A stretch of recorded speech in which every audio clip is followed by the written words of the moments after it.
Hey, do you want a few insider tips for Premiere Napa Valley? Well, I've got them for you.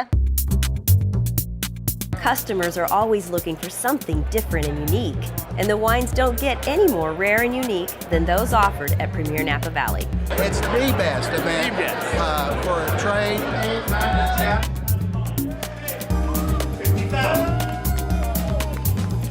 Now, the first time you raise a paddle can be a little intimidating.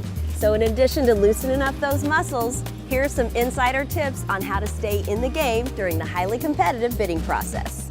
Any trade account can bid on lots to offer something exclusive for your clients, customers, VIPs, you name it.